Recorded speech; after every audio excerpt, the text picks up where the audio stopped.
Good afternoon, and what a strong package we've got for you on the big match today. Some great goals, a real freak goal, an absolutely breathtaking finish to one of our games, and so much skillful football lacing it all together. At Portsmouth, even Alan Ball, the manager of Portsmouth, must have found his heart pounding in the closing stages of their home match against Jim Smith's Oxford United, two great characters who've had an afternoon they'll remember for a long time. Our special report today features Jesper Olsen, a big favourite at Manchester United, but is he proving a big success in the English First Division? We shall see him in action against Ipswich. But our feature match takes us to Upton Park for West Ham against Southampton. Watch out here for that freak goal of the season in a game where one young man put behind him a pretty bewildering last month. Mark Wright makes his return to the Southampton team after his much publicised dressing room disagreement with manager Laurie McMenemy. This week he made a public apology, this following the writing of his side of the story in a Sunday newspaper. Laurie McMenemy's management, you have to say, has been firm. His belief now is that Wright's attitude is correct. The incident was no worse than many I've known in my career, said McMenemy today. But still missing from the Southampton side is Steve Williams after transfer talk this week with Arsenal. And also out now is the Welsh international Alan Curtis, who went down with a virus infection last night. But Joe Jordan has recovered from injury. He plays. West Ham had one doubt. It concerned Paul Allen, who's having a fine season in their midfield, but he's fit and fills in again at right back for the injured Ray Stewart. The referee is Jim Borrett of Norfolk, in this season of goodwill to all men. West Ham get us away then. And an unenviable record for them at the moment. They haven't scored in their last 3 games for a club that's always prided itself on its attacking displays. There's the first touch by Mark Wright. In fact, they've scored only 4 in their last 9 games. No wonder John Lyle, their manager in the programme today, says the thing we want for Christmas more than anything else is a goal. Well, they got 3 against Southampton at the start of this season when they won 3-2 down at the Dell, looking today to do the double. 3 distinguished guests here today. In the front there in the sheepskin coat, of course, Bobby Robson. On the right of the picture, David Pleat of Luton, and on the left of the picture, Bill Nicholson. Behind them, cricket fans, I'm sure, recognise Doug Insole.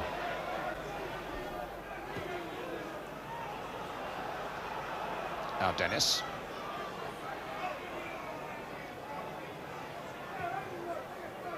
And McAllister. What a good throw. Releasing Witten. Goddard making a little burst down the left for him. Oh, and it bounced nicely towards Dickens. And now towards Cotty. And West Ham go into the lead. The break came their way. And after 3 games without a goal, it was one that Tony Cotty dare not miss. A little bit of good fortune, and suddenly Cotty in the clear, and as Shilton came storming out, the ball floating into the back of the net.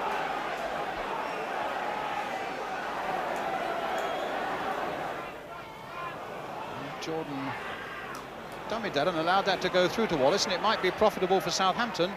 Jordan again available, so too is Dennis, in a lot of space there, and he's not a bad crosser of the ball. But that time Gale met it confidently. It's with Mills. Dennis again. Slight ricochet off that cross. And Jordan looking for a way to force his way through. But in the end, there's a great opportunity now for West Ham. Goddard is up. He's got Swindlehurst here on the left. And Cotty steaming in on the far post as well. Played again for Goddard. Trying to Turner, tipped away well by Shilton. Goddard, the scorer of 2 goals down at Southampton at the start of this season in that West Ham win. And what a lovely little touch there. He just dummied himself a yard of space. That was enough. He got a curling shot in, and Shilton tipped it away. So Pike will take it.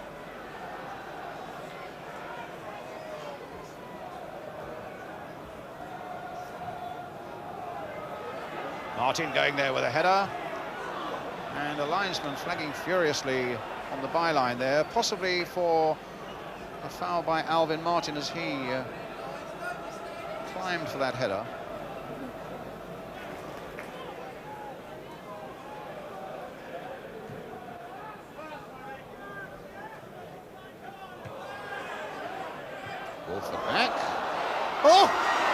most amazing. Was it an own goal? Yes, it's given. It's an own goal, and it's given, and Southampton are level. Well, it was played back by Walford, and I don't think it would have gone in. So the own goal surely has to go to Tom McAllister, whose touch then turned the ball against the post agonisingly. He tried to get it back. The linesman was down by the corner flag, signalled goal, and Southampton are level. A freak goal, but they all count. It's really got people here buzzing now, because they'll go a long time at Upton Park before they see another goal quite like that. But Southampton aren't going to worry too much. 1-1.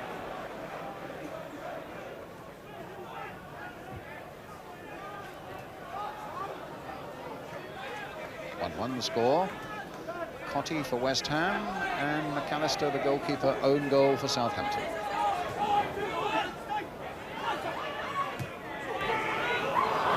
Wallace, they do look dangerous now every time they come forward, and here's Mills looking to get a cross in, and it might come for Moran. Well, how did he fail to get that one home? In fact, Southampton may have been put off. It looked as though there was possibly even a handball in the penalty area as that one came over. For a moment, it looked an absolute certainty that Moran would score. Mills now, the ball coming off Whitten.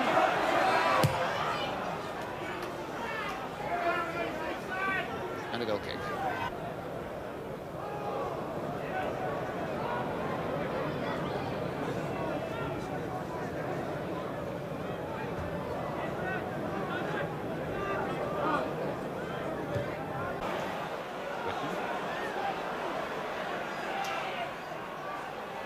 Get a yard on Mills, succeeds in doing so, and very nearly got it in for Cotty. It needed the header by Whitlock to put that away for the corner.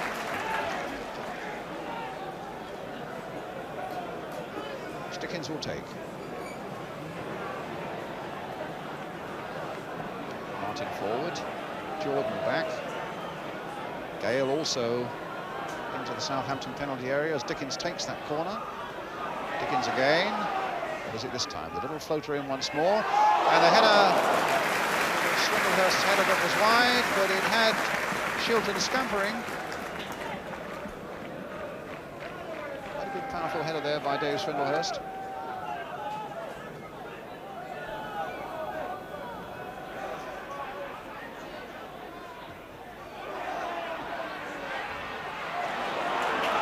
Cotty. Martin, Dickens, Martin, there's Allen, a little bit of pace there, really turned it on, and a good cross in there towards Swindlehurst, played back there for Whitten, didn't hit it hard enough, tries a second time and gets it charged down, and an opening for West Ham went spinning away there. After a really lovely cross, and Swindlehurst in a lot of pressure at the far post getting it back, and Whitten's first shot not being strong enough, the second one being charged down. Cross for Danny Wallace, and now for Joe Jordan. 3 Southampton players in the penalty area now. If Jordan could have got it in, it might have been very profitable. As it is, Mark Dennis and Paul Goddard are both in a bit of trouble.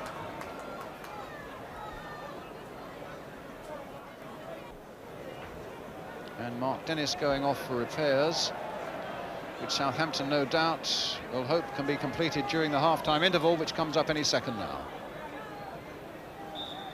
In fact, there's the half-time whistle, and really a rewarding first half with a lot of enterprising football.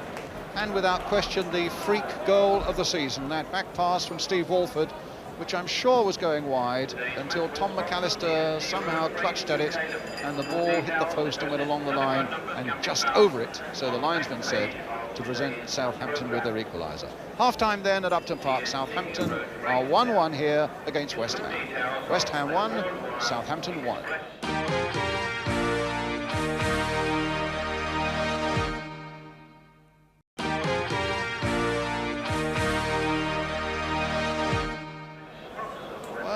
again, this time with their Christmas tinsel. So Southampton get the second half underway, and the good news for them is that Mark Dennis, who hobbled off just before the interval, is back in that number 3 position.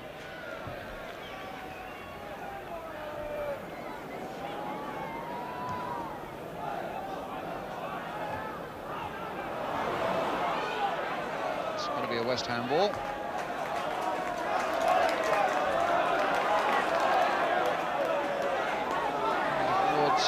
Quarter of an hour of the second half gone, 1-1 still to score. Paul Allen to Dave Swindlehurst. Now Goddard, brought down, free kick. And the book comes out, and Mark Whitlock's name will go into it.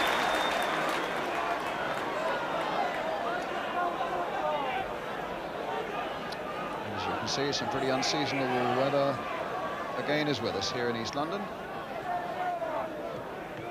Jim Borrett from Norfolk puts the name of Mark Whitlock in the book.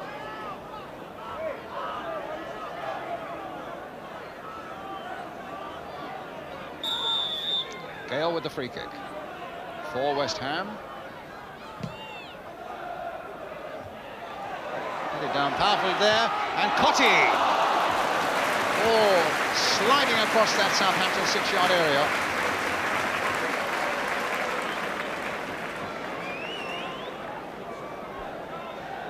It seemed for a moment there was a real chance there for Cotty.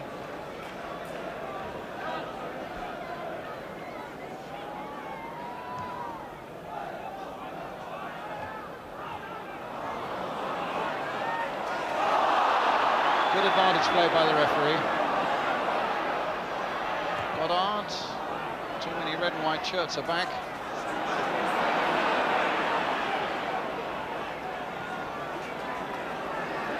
West Ham throw. They've had more of this second half than Southampton. As yet, they haven't really had an opening that has troubled Peter Shilton.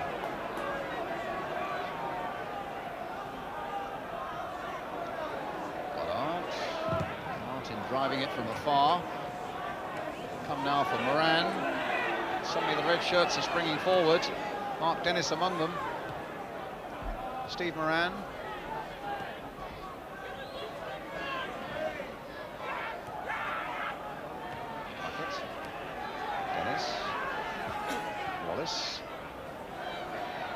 Dennis, that's a good cross, and a good header! A brilliant header there by Jordan, and Southampton go into the lead. That was good old-fashioned striking by Joe Jordan. After some excellent work down by the corner flag from Mark Dennis. Oh, Dennis's cross was perfect, and a real battering ram of a header there by Jordan. And Southampton in the lead. Now, can West Ham pull it back? Here's Goddard, and now Cotty. And the ball coming off Witten for another Southampton throw.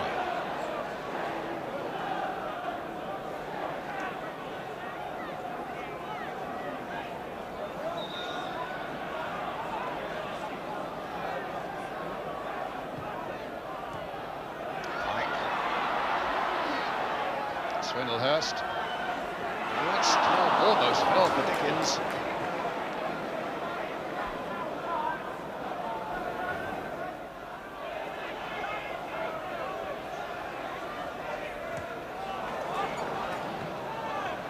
Played well by Dennis and by Jordan.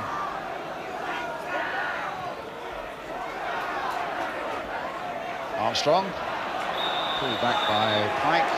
And Pike will be booked.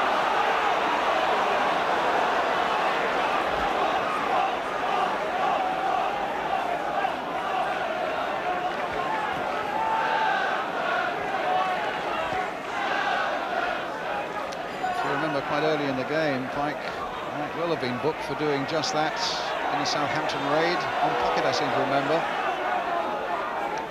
The referee obviously warned him then and took action now. Armstrong with the free kick for Southampton, leading by 2-1. curled towards McAllister. Jordan after him again. Goodness, when Jordan hits you, you stay hit. But that time it was an unfair challenge by Jordan, throwing himself at the goalkeeper. And the referee saying, you're in the book as well. So the fourth player to go in.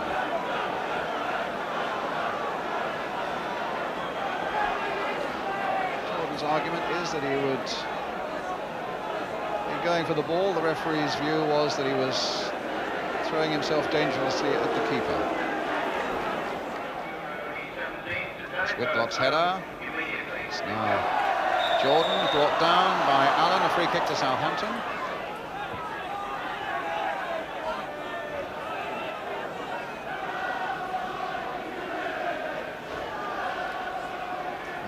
Southampton are going to bring a substitute on. Mark Dennis is going off. He had a knock just before half-time, of course. So it is one defender for another as Kevin Bond comes on.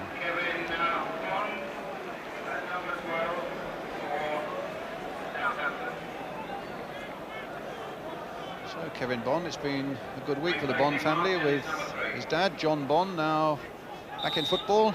A lot of people will be glad to see him as well as manager of Swansea. So Kevin Bond is on to take over at right back, it seems, and they've pushed Mick Mills into the midfield and Nick Holmes to left back.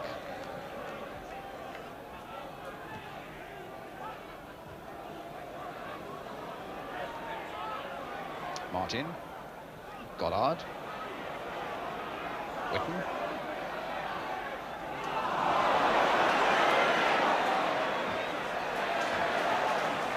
It's a Southampton throw.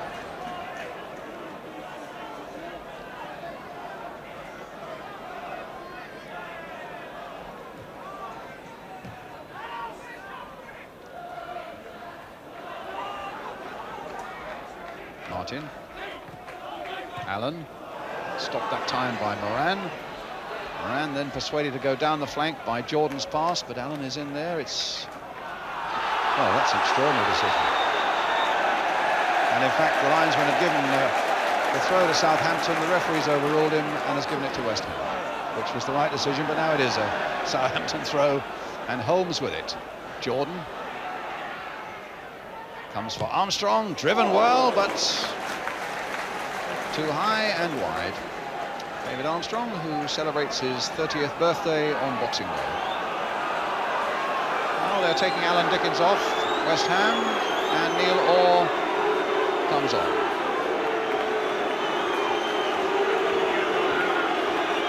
Crowd are booing the departure of Alan Dickens.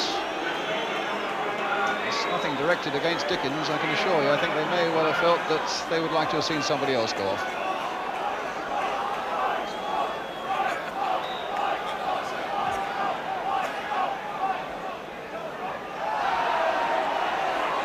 Holmes. Allen.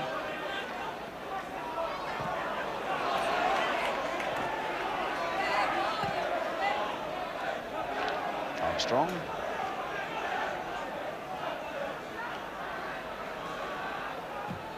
Martin away for West Ham towards Swindlehurst. Mills planting it forward again. Jordan is after it. It'll come for Wallace. And a brilliant save. Will Jordan finish it off? No, another brilliant save. By McAllister, look at the anger there. He felt he was let down by his defence, and those double saves are almost a part of his goalkeeping prowess these days. 2 or 3 times this season, I remember we've seen him where he's made one save and then has had to bring off another brilliant one immediately afterwards. Well, that time from Wallace, and then from Joe Jordan. So a fine double save from McAllister and a corner for Southampton, which Armstrong will take. And it's in! And Wallace has made it 3.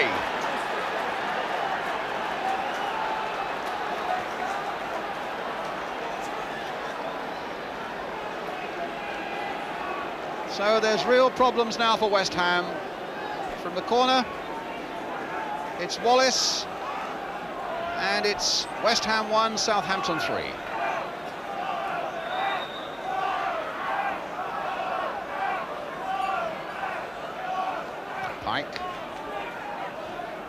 Southampton certainly getting their own back for that defeat down in Hampshire at the start of this season. West Ham got 3 that day and won 3-2.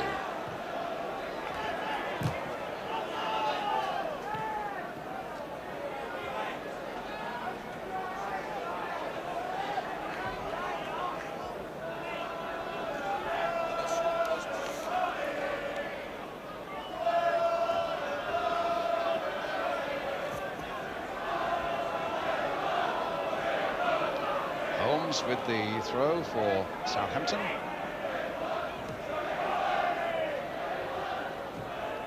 Moran playing it in, and Jordan looking to cause more trouble there, but a corner given.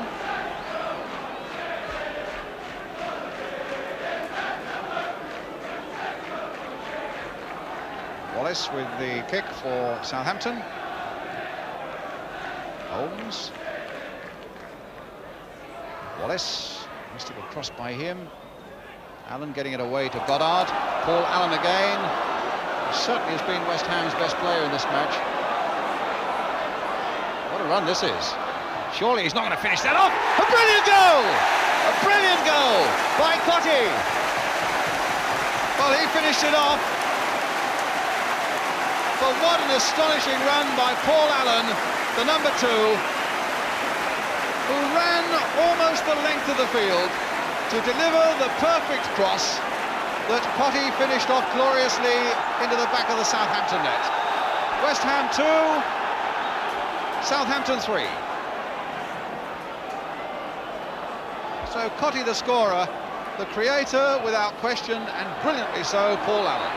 What a splendid goal it was. A splendid game, in fact. A victory for Southampton 3-2.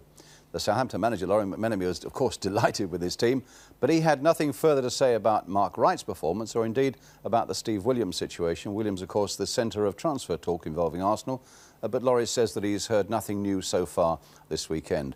John Lyall put the case for West Ham pretty clearly. If you give bad goals away, he said, you don't win anything. And all 3 Southampton goals were down to bad play.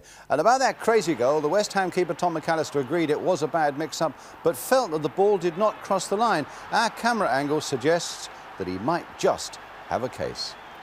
Well, coming next, a special report on Jesper Olsen as Manchester United face Ipswich, a thriller as Portsmouth face Oxford at the top of the 2nd Division, and that's in just a moment.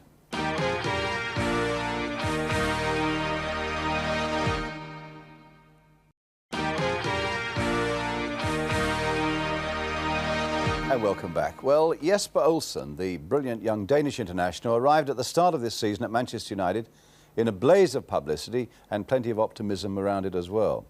And certainly he's thrilled the Old Trafford faithful. But he has previously been dropped by United manager Ron Atkinson. It seemed a good time for a big match assessment. Peter Brackley's the reporter. 4 months in English football and Jesper Olsen is clearly high in the popularity stakes with these young fans. Quiet and unassuming, he appears totally relaxed at the club he first admired as a schoolboy in Denmark and with whom he started the season so promisingly. But with so much talent now available at Old Trafford, even a player of Olsen's pedigree isn't guaranteed a place. Ron Atkinson dropped him for 2 matches earlier this month. In the early stages against Ipswich, United's manager must have wished he could drop a few others. United defensively are in disarray as Ipswich create chance after chance. The first set up by 17-year-old Jason Dozel for Eric Gates to hit a post. Within minutes, Gates, sent clear by Mark Brennan's astute pass, squanders another chance. Or more to the point, Gordon McQueen performs heroics on the goal line. United's followers are bellowing, "What on earth is going on, chaps?" or words to that effect. And there's more frustration for Ipswich as from the corner, Trevor Putney also strikes a post with awesome power. Olsen's contribution is limited so far, but racing on to John Gibman's through ball, he plays a significant part in United's first goal. Paul Cooper bringing him down for an obvious penalty.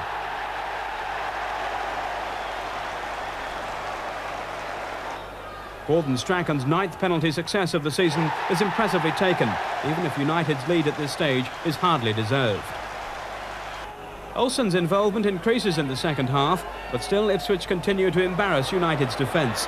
Eric Gates again will feel he should have scored here. An expensive miss it proves too, as United conjure up a goal of stunning quality. Arthur Orbiston's cross headed in magnificently by Brian Robson.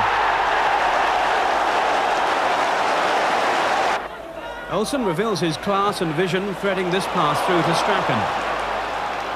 And from his cross, Mark Hughes, having another fine match, steers his shot just wide.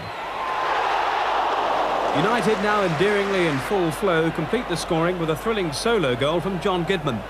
The combination with Frank Stapleton supplying a 3-0 scoreline that frankly flatters United. As for Olsen, well, there's no doubting his entertainment value, and Ron Atkinson has the perfect answer to those who suggest he's not living up to expectations. Do you know what that is? That's people that don't watch him. It really is. I mean, he came over, and for the first 2 months, the crowds here loved him. Had a couple of indifferent games. I think one was at Leicester, one may have been at Sunderland, perhaps another one against Everton away, when, to be fair, we didn't have a good player, or maybe one. We love him here. The crowd think he's marvellous. In the beginning, it was difficult because it's a very fast game over here, and you don't get so much time. So I think that's one of the things that foreign players have to learn when they come here. Don't have trouble at all with the physical side of things, because I'm a little bit faster maybe than some of the big guys, and I mean that's one of my best sides. And if they play hard against me, I think that's a good thing, because then I know that I'm doing well. All I would say is I've handled, since I've been a manager, a lot of quality players, wide players. People like Johnson, Willie Johnson, Laurie Cunningham, Peter Barnes, Stevie Coppell. And he compares with those very favourably. And he's only 22. So victory for Jesper and for United. And what brilliant quality goals we had there from Robson and from Gidman. They go into second place now behind the new leaders Spurs. They won at Norwich. Everton dropped to third after losing that fantastic match at home to Chelsea. Arsenal, there they are in fourth position. And Southampton are poised in fifth.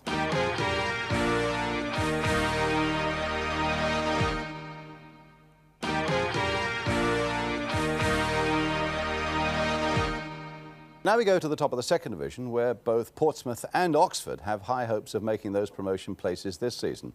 Now there's a real thriller in store for you, just as there was for the 22,500 people at Fratton Park. That's a magnificent crowd just before Christmas. Our commentator is Martin Tyler. Few absentees for Christmas shopping here, particularly at the Fratton end, which Portsmouth traditionally love to attack. Especially this season, 17 of their 22 goals at home have come at this end of the ground.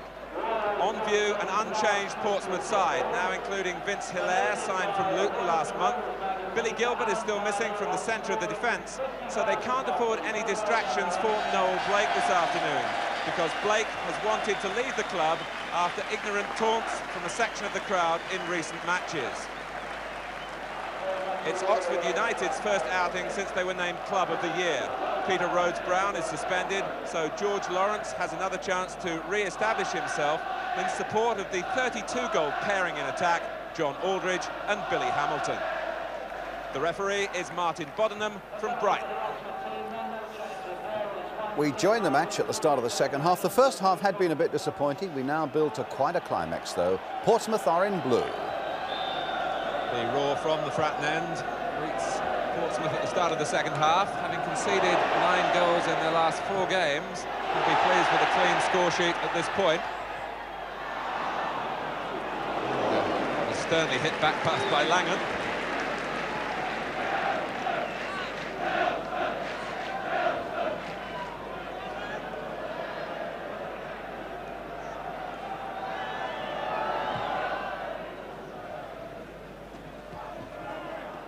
Very tight on Lawrence, and it's Jim Smith, the Oxford United manager, who, on his way down to the dugout, returned the ball quickly for the throw. A man popularly known throughout football as the Bald Eagle.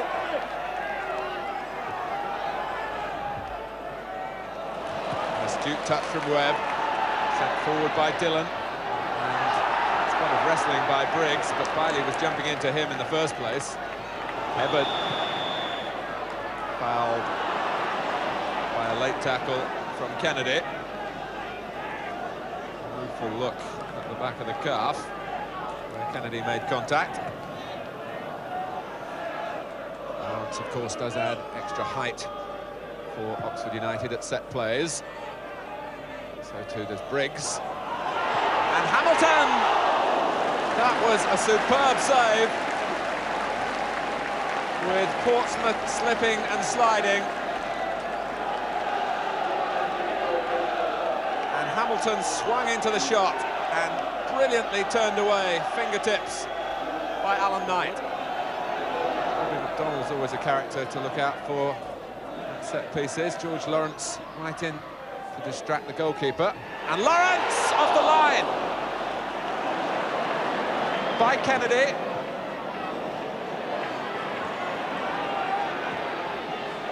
And Lawrence a second time, shot in, and it's over. Certainly the closest that Oxford have come, because this time they did beat Alan Knight. Kevin Brock's corner. And it was Lawrence who got the second touch, Kennedy there by the post. Tate. Lawrence trying to give out some of the medicine he's been receiving. Truick almost finding a way through the middle. Hebbard. Now Langan. Aim for Hamilton and for Brock. Oxford have scored. Kevin Brock coming in at the far post. At the midway point in the second half. The deep cross from Langan was certainly aimed for Hamilton. And defenders looked for him and neglected Brock, who squeezed it in.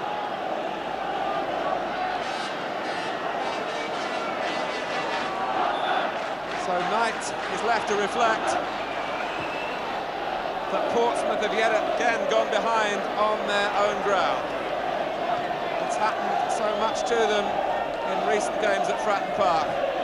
They've usually come up with a solution.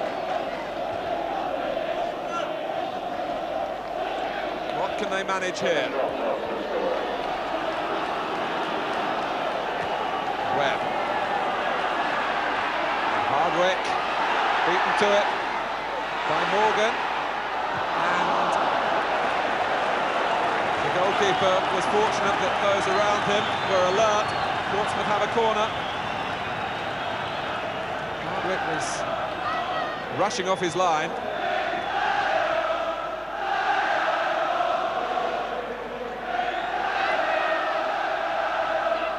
Blake on the near post.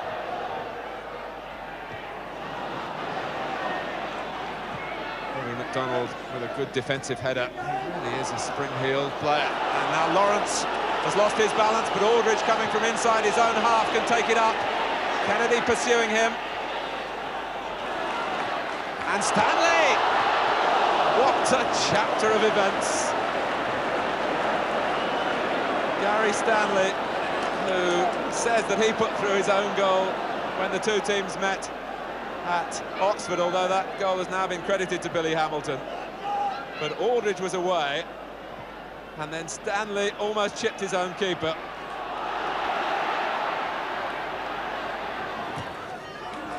Portsmouth must start again. It's been the pattern for much of the game.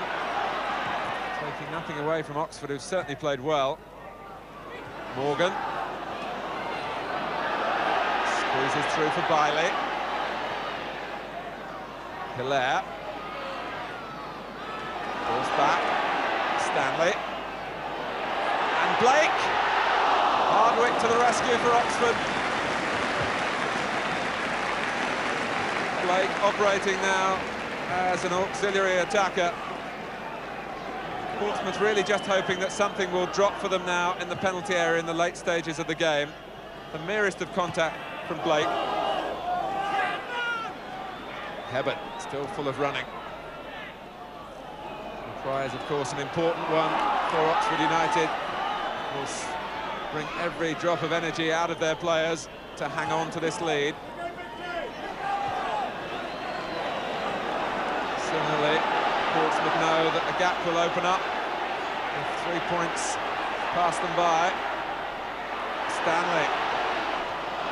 A weak cross.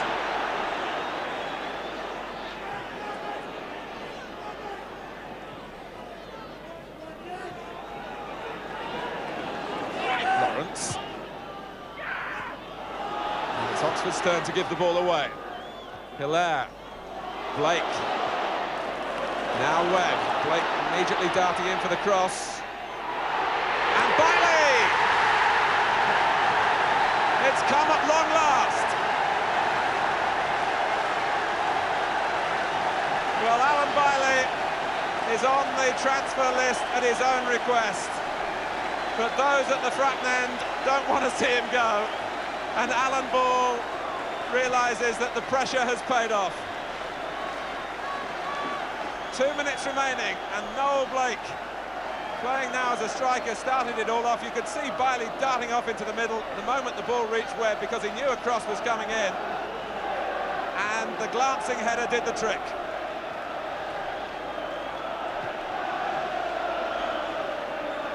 And Portsmouth, believe it or not, have found the goal that they wanted yet again at the Fratton end.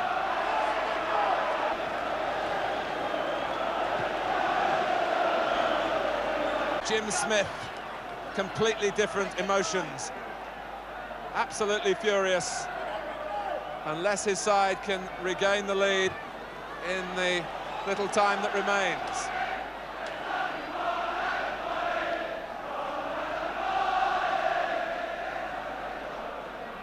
Lawrence, past Tate, who's pulled him down, has he? There was certainly an arm wrapped round Lawrence.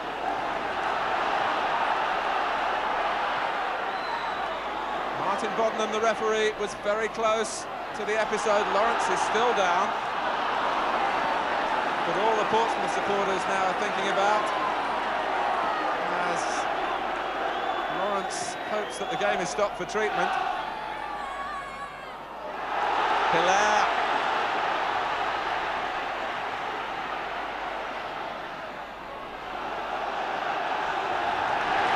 A corner it is. There's barely time for it to be taken. And Bailey's poised again.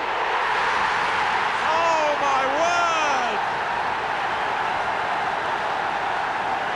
They can hardly believe it.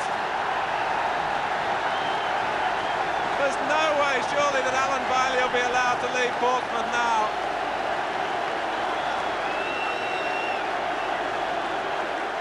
Two goals for him in the last 2 minutes. Alan Ball absolutely thrilled inside, although he's keeping the emotions under control. Bailey sneaked it in at the near post. A second header. And that's what goal scoring is all about, really. He's something of a flamboyant character. But wait a minute. And Aldridge. And Dillon to the rescue, is he? It's all gone wrong for Oxford. And that's because Alan Bailey, after a quiet second half, has come to life with 2 goals in 2 minutes. It's off the bar. Back from Lawrence and wide. It's hard to keep track. And it was Hamilton who had the shot that beat Knight and came out off the bar.